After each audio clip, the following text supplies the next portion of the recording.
Hello, John Neal here. It is Thursday the 6th of March 2025. Welcome back to this playlist of Question of Faith, and today I'm going to talk to you, if I may, about nationalism. I say I'm going to talk to you. In fact, I'd like you to get back to me with any comments you have on this subject, because that's the way I like to do things.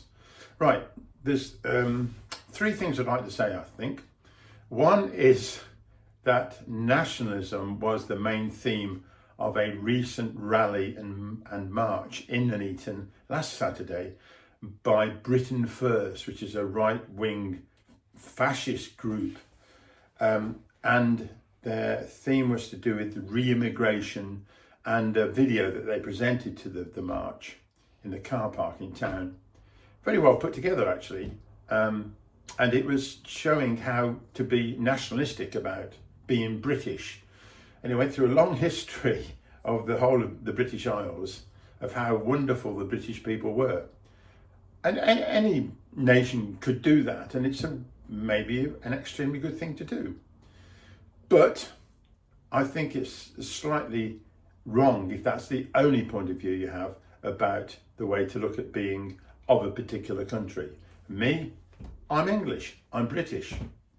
I know that. I'm very happy for that. But I'm also, more so, a citizen of the world.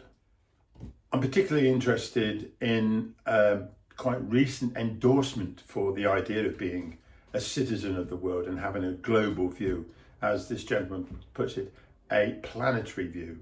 And that is an astronaut, an American astronaut, who recently put a message out about how his trip into space made a huge difference to his outlook and the way that he saw things. His name is Ron Garan, and he was a former United States Air Force fighter pilot and an astronaut. I will leave a link, and I would thoroughly encourage you to watch the YouTube video that he's put out, but I'll just give you one or two snippets from it here. On Christmas Eve 1968, the crew of Apollo 8 took a famous colour photograph. That photo is called Earthrise, and this image revolutionised the way we see the world, to see the whole planet hanging in the blackness of space. There is no such thing as them, there is only us. Following on from Martin Luther King, he says, we are interdependent. We are not going to have peace on earth until we recognise the basic fact of the interrelated structure of all reality, that what happens to one directly affects us all indirectly, that we are all inextricably linked together in this fabric of life we call Earth. About 150 years ago, Baha'u'llah, the founder of the Baha'i faith, wrote this: the well-being of mankind, its peace and security are unattainable unless and until its unity is firmly established. And it now takes an astronaut in the last 10 years to come to the same conclusion, only having been in space where most people are not going to go, to reinforce this message that Baha'u'llah came forward with all that time ago. Such forward thinking and such a comment in the way that our planet must develop is really quite remarkable. And one of the main reasons that 40 years ago my wife and I became Baha'is, because this message is so much on target. Baha'u'llah, of course, didn't write about this just once, but a number of times.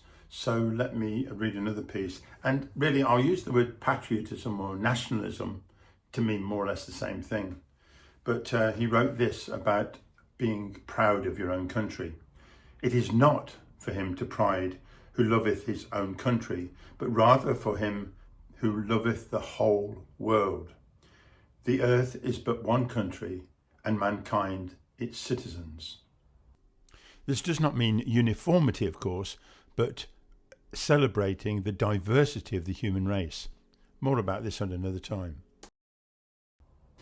And his eldest son wrote later on, reinforcing the same message. But this piece is interesting. O thou kind Lord, this prayer says, unite all, let the religions agree and make the nations one, so that they may see each other as one family and the whole earth as one home.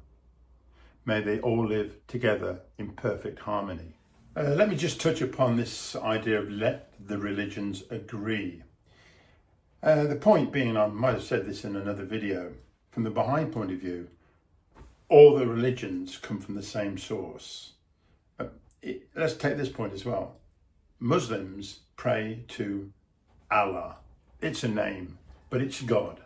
Christians pray to God. Jews pray to God. Likewise, the Baha'is pray to God. It's the same God. There is only one God. God makes the universe. Uni means one. Therefore, there is only one God that made the one universe.